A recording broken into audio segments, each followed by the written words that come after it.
There are plenty of dangerous jobs in this world. I would have never guessed that real estate agent was one of these dangerous jobs. That was until I began writing this podcast. Previously this season, we told you the story of real estate agent Lindsay Buziak and her mysterious murder while showing a couple a house. Now I'm going to tell you another story about a real estate agent and his untimely death.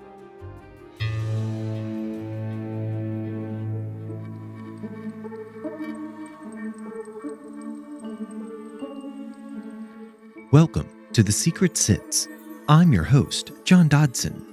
Join us every Thursday as we uncover the secrets behind the world's most fascinating true crime cases. You can find all episodes of The Secret Sits for free on Apple Podcast, Spotify, or wherever you get your podcasts. And if you like what you are hearing, reach out to us on Instagram and Facebook at TheSecretSitsPodcast or on Twitter at SecretSitsPod. Now, on with our story.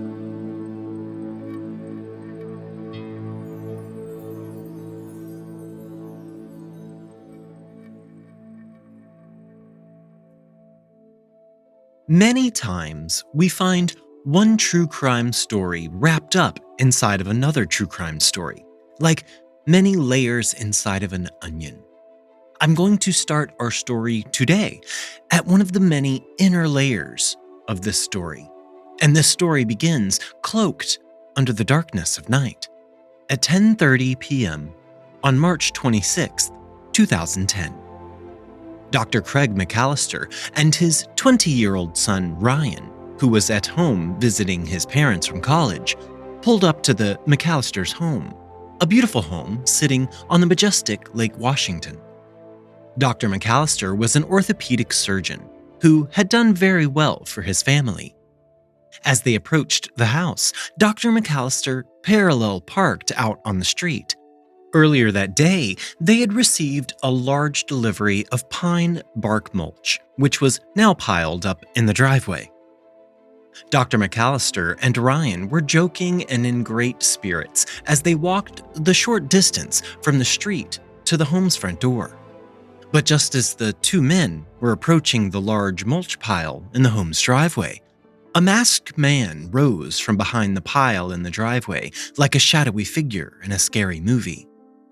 The man spoke in a relaxed voice, and he told the two men to just relax.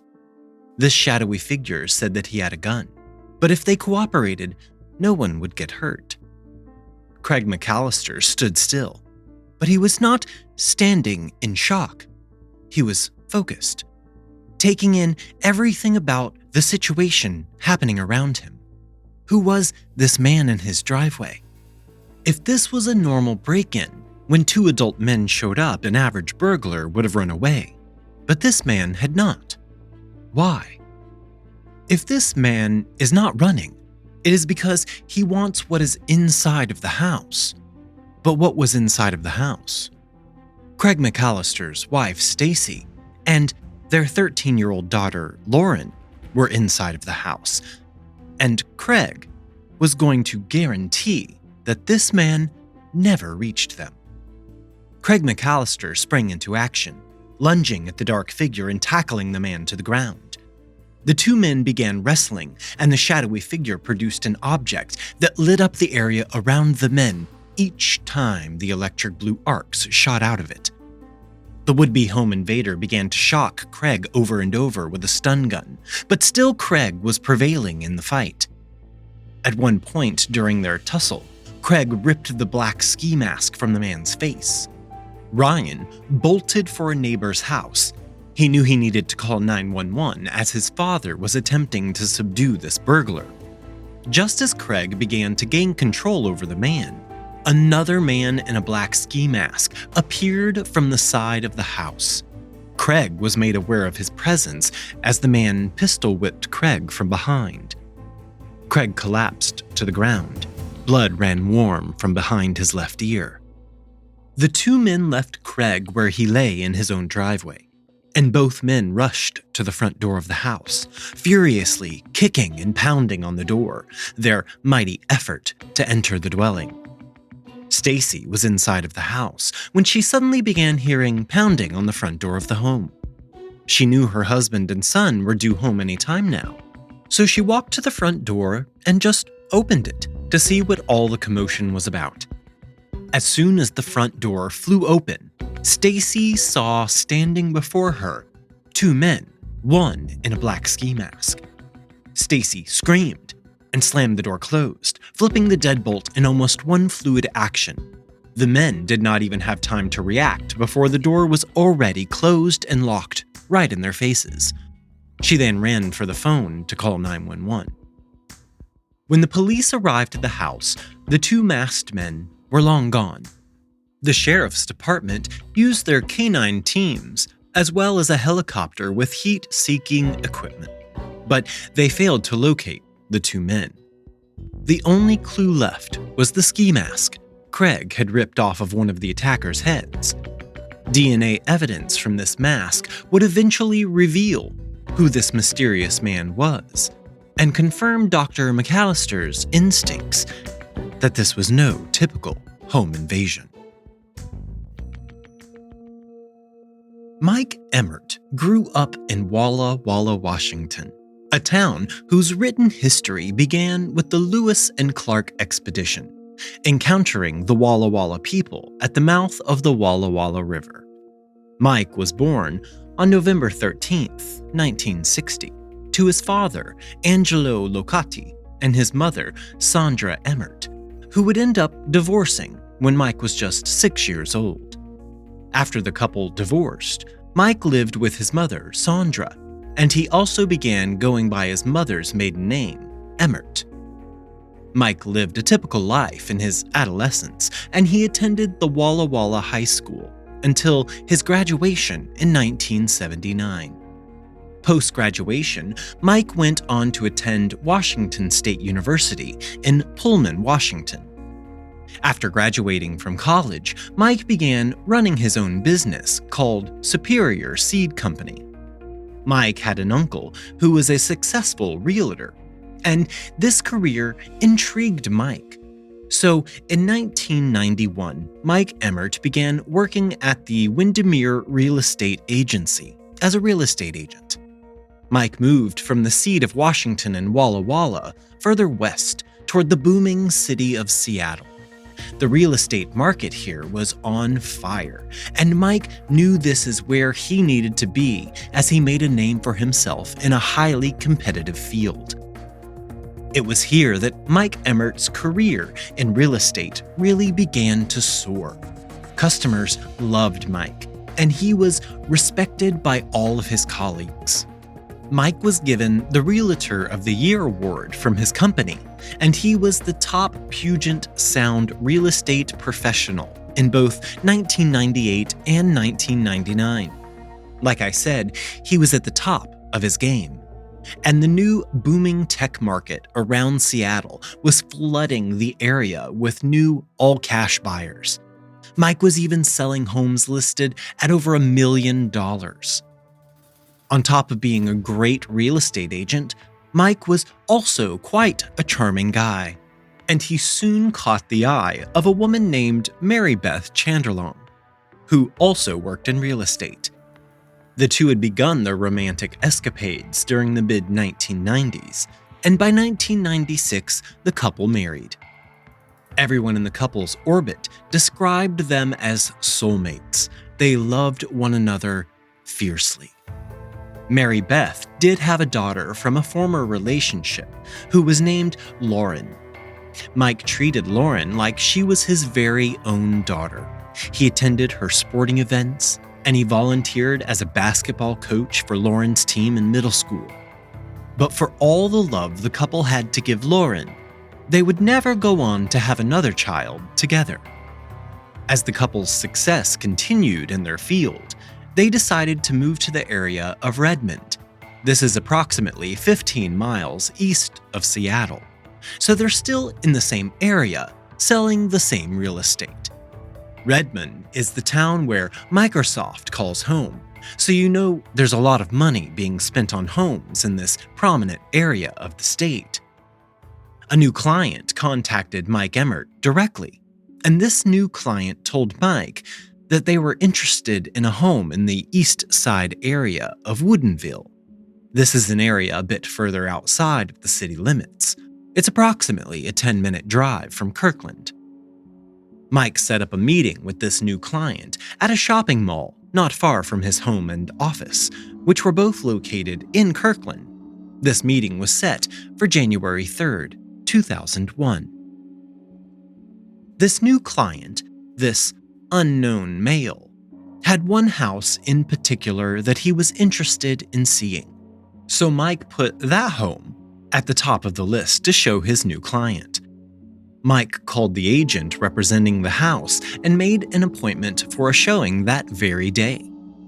This home was beautifully built and located in the 19,000 block of 157th Place Northeast in Woodinville. The house was 3 stories tall, and the exterior of the home was composed of bricks and beige. It had a listing price of $589,000.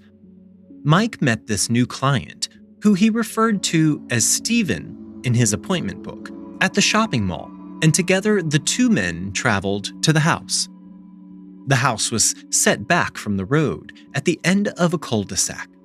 This was an isolated property that could not be easily seen by neighbors.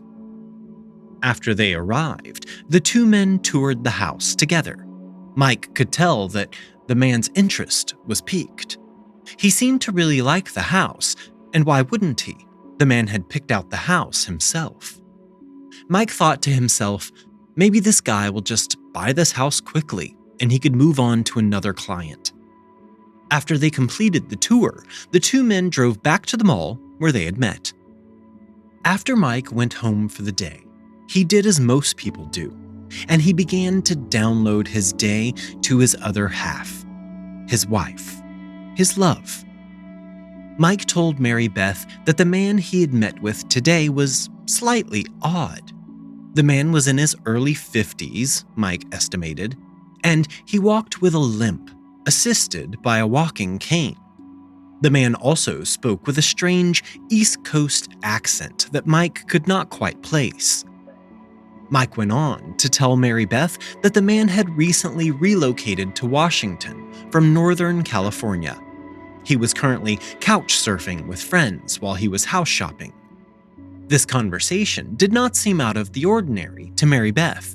They both worked in real estate, and in their line of business you meet quite a few strange individuals. This was the couple's normal routine. Come home and tell your spouse about the strange and interesting points of your day. Because of this, Mary Beth did not even think about pushing for additional details. However, the next day, on Thursday, January 4th, 2001, Mary Beth wished she knew a lot more than she had learned the night before. The day began like any other.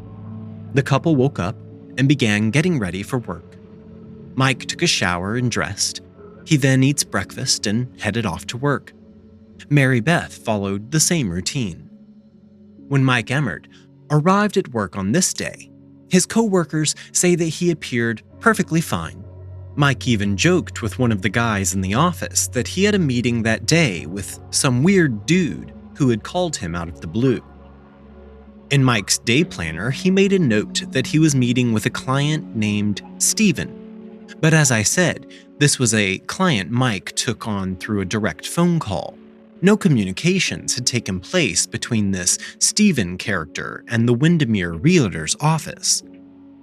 On this day, Thursday, January 4th, 2001, Mike once again met up with this Steven in the parking lot of the shopping mall called Kirkland Park Place.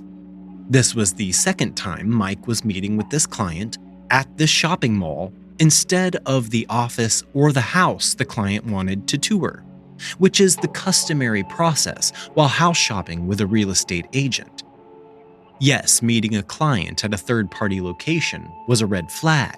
This is almost like the true crime rule, never let them take you to a second location.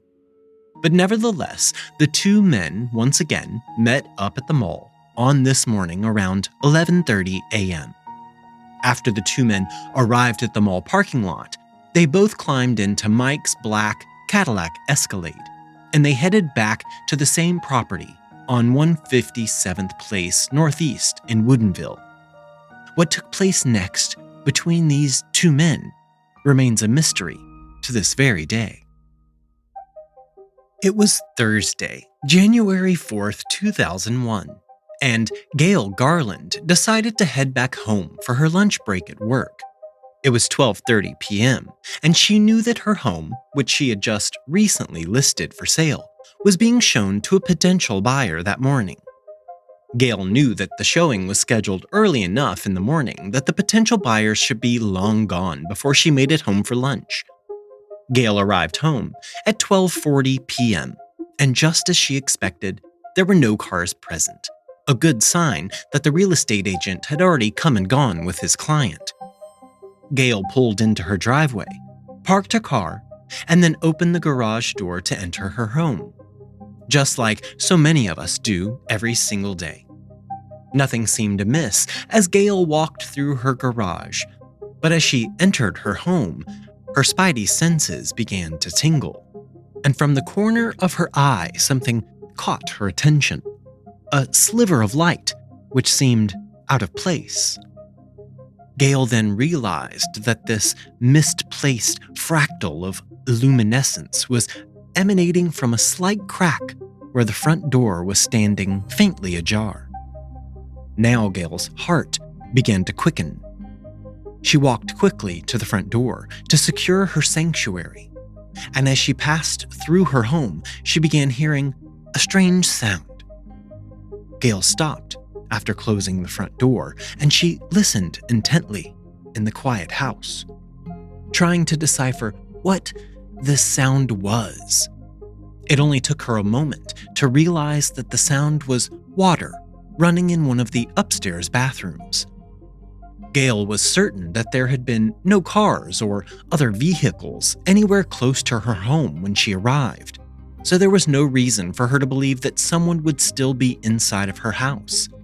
So she began making her way up the stairs, ever so slowly, being careful not to let the stairs creak beneath her soft footfalls. When Gail reached the final few stairs, she saw something that made her heart change from racing in her chest to pounding, like it was trying to escape from her body. There, on the last few stairs, was a trail of blood droplets leading directly into the hallway bathroom. The door to the bathroom stood open, and Gail could now tell that this was also the source of the sound of running water. Gail continued toward the open bathroom door, still making her way slowly down the hall.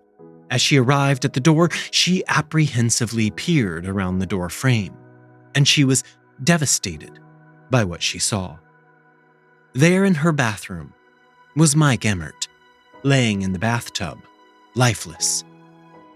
Gail said she could see that Mike had bruises and lacerations all over, and the sound of running water was from the shower, which was spraying Mike's body as he lay there in the tub. The nearby sink also had its tap left on. Gail ran back down the stairs, and she called 911.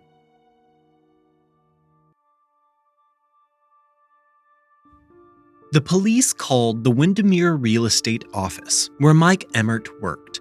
They needed to locate his next of kin.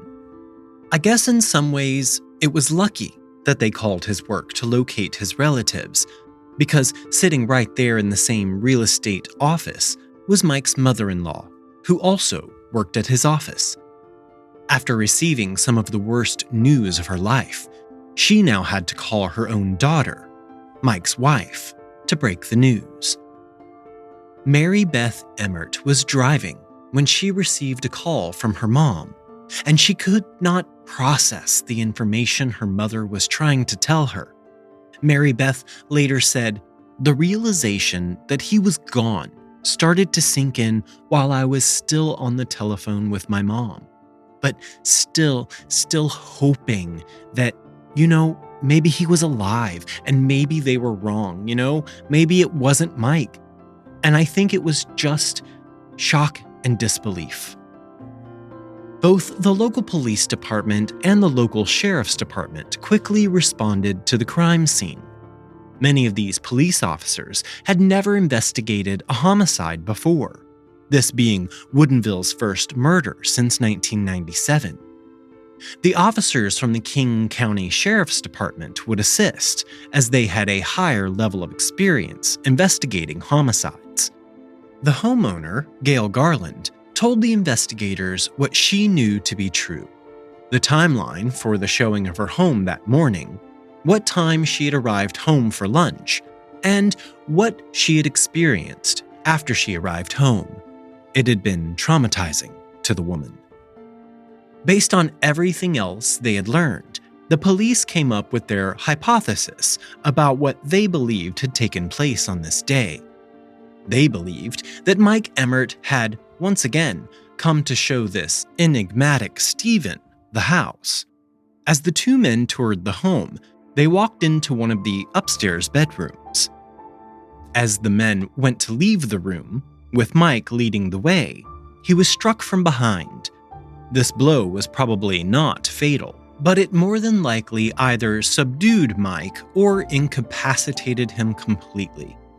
From there, the assailant viciously beat Mike, and then he stabbed him repeatedly until he was deceased. We later find that Mike was stabbed 19 times during this attack.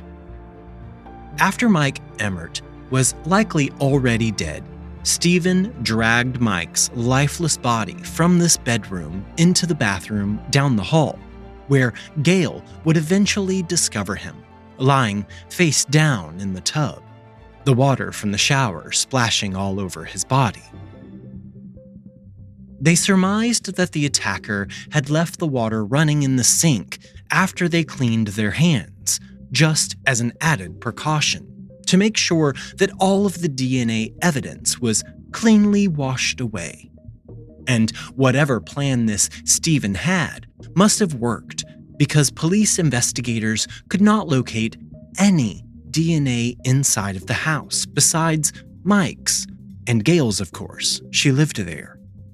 The scene of the crime had seemingly been wiped perfectly clean. There was other evidence to be gathered, however. For example, things had been taken that would have been on Mike's person at the time he was killed. His wallet, cell phone, wedding ring, and his watch were all gone. Mike's wedding ring was worth a good amount of money. It was a heavy gold band with 3 diamonds laid across the middle in a horizontal row. That ring, along with Mike's $3,000 Breitling watch, could be a motive for murder. Not a great motive, but it was something to start with. But they did not believe the motive was straight-up robbery. It was too planned out. They thought of aggravating factors such as jealousy or a work rival. Then they stumbled onto one of their top ideas. What if this had been a professional hit, a killer for hire? One giant missing piece of evidence was Mike's black Cadillac Escalade. It was not at the crime scene. So had the killer taken the car when he left? Did Mike accidentally provide his own killer with an escape vehicle? They soon got their answer when a black Escalade registered to Mike Emert was found abandoned at the Kirkland Park Place shopping mall. The same location Mike had connected with this new devious client twice in the past 2 days. Police assumed that the killer had simply taken Mike's vehicle and returned to the mall parking lot where his own vehicle awaited his return. When the vehicle was examined by the forensics team, they discovered that the killer had not been as careful inside of the vehicle as he had been inside of the house. They located samples of blood and skin, and the DNA was not included in the excluded DNA samples from the known family and friends of Mike Emert. The samples were entered into CODIS, or the FBI's DNA database, in 2001. Just one day after the murder, police located Mike Emert's missing wallet. At the ferry terminal, Pier 52, there was Mike's wallet, just sitting on top of a payphone. The only thing missing was Mike's ATM card. The card had also already been used at a local ATM. The next piece of missing evidence to be recovered was Mike's cell phone. The investigators did not divulge any details about the recovery of the phone. They did, however, relinquish this. The phone had been used after Mike's murder to make several outgoing phone calls. No other details were included. Mike's diamond-laden wedding band and his luxurious Breitling watch have never been recovered. After developing their theories and fleshing out the evidence they had collected thus far, the detectives soon honed in on their first possible suspect. Their first suspect was kind of low-hanging fruit, if you ask me. An unhoused man who frequented the Kirkland Park Place Mall, where police knew Mike had met Stephen twice before he was killed. However, once you hear all of the small things put together, I guess you can understand why the police needed to look more closely at this man. This man walked with a cane due to his pronounced limp, just like Mike's description of Stephen. The man fit the physical description Mike had described to his colleagues and to his wife, and this unhoused man was a Vietnam veteran who had worked as a counselor. These were all things in Mike's description of who Stephen was, in just the 2 days he had known the man. Just 2 days before he died. In the United States of America, just like in many countries around the world, we have a massive problem with homelessness. The unhoused are viewed by many as the dregs of society, people who have gotten themselves into their positions in life purely based on their own actions. Because of these people's situations, we then also view them as maybe dishonest or more likely to be running a scam or some other deceitful venture. As an example, when I was in high school, our sociology class performed a social experiment where we disguised an adult. And let me preface this by saying, yes, this was an adult. Anyway, we dressed this adult up as an unhoused person, and they went panhandling at the corner of our local Walmart. They held a sign that said something I can no longer remember, and they collected money from people as they sat in their car at the red light, eating the fresh fries at the top of the bag as they try to drive home before all of their takeout food gets cold. You know, you've been there. So our adult volunteers stood out on this corner for 8 hours a day for a full week. And at the end of the week, do you know what we learned? Or at least the only thing that has stuck with me in the many years since I attended high school? This fake, unhoused person standing on a street corner holding a small cardboard sign made an average of $16 per hour for their 8-hour days. And this was at a time when the federal minimum wage was $4.15 an hour. The point of this story is this. Do you know what I'm thinking every time I sit at the red light, eating the fresh fries from the top of the to-go bag, and a man is standing next to my car holding a sign that says something, something, something, God bless? I'm thinking, does this person make more an hour than I do?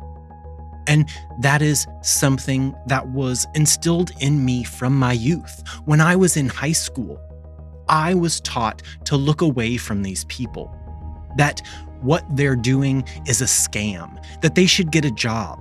If you can stand on this corner for 8 hours a day holding a sign, you could make hamburgers for 8 hours a day.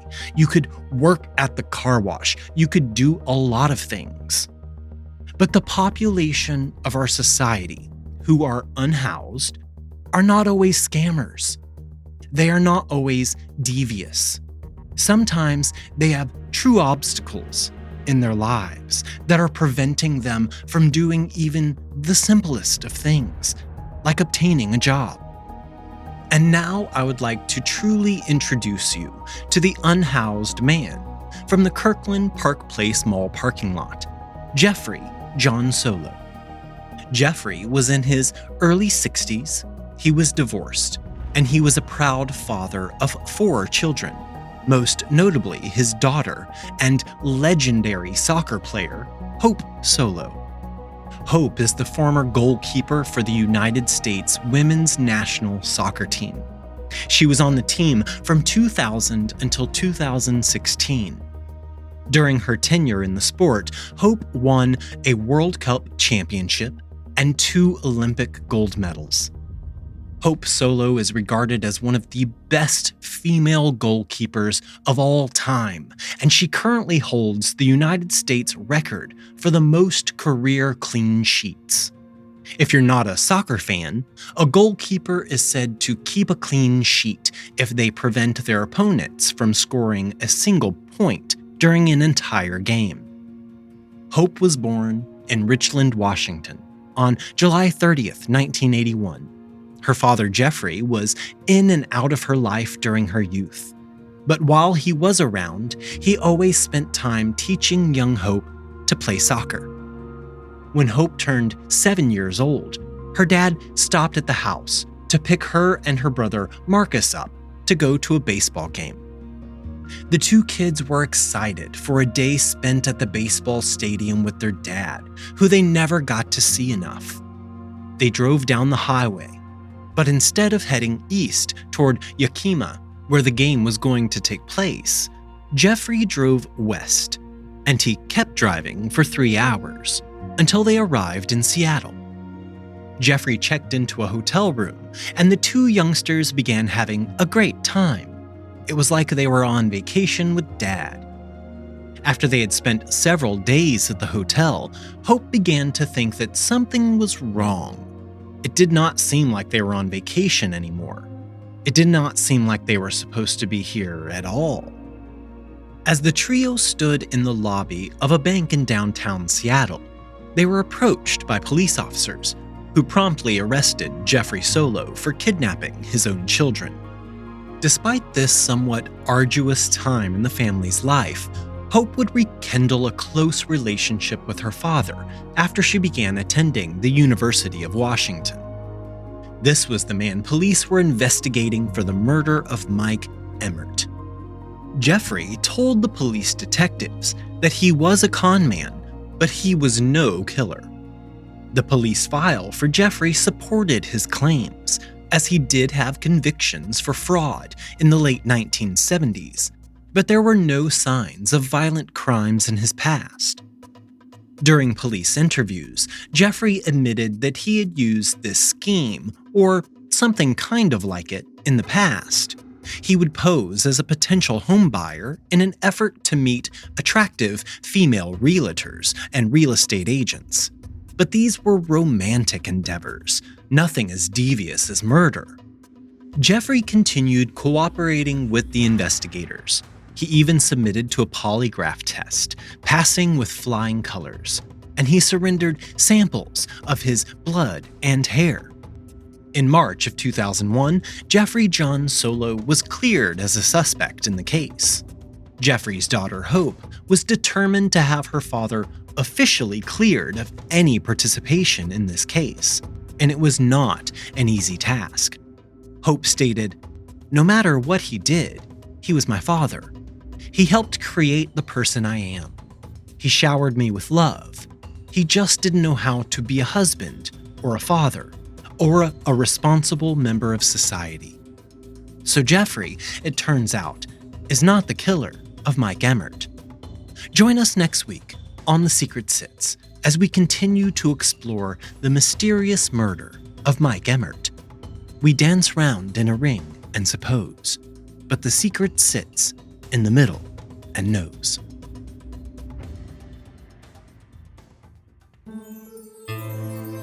The Secret Sits podcast is researched and written by me, John Dodson.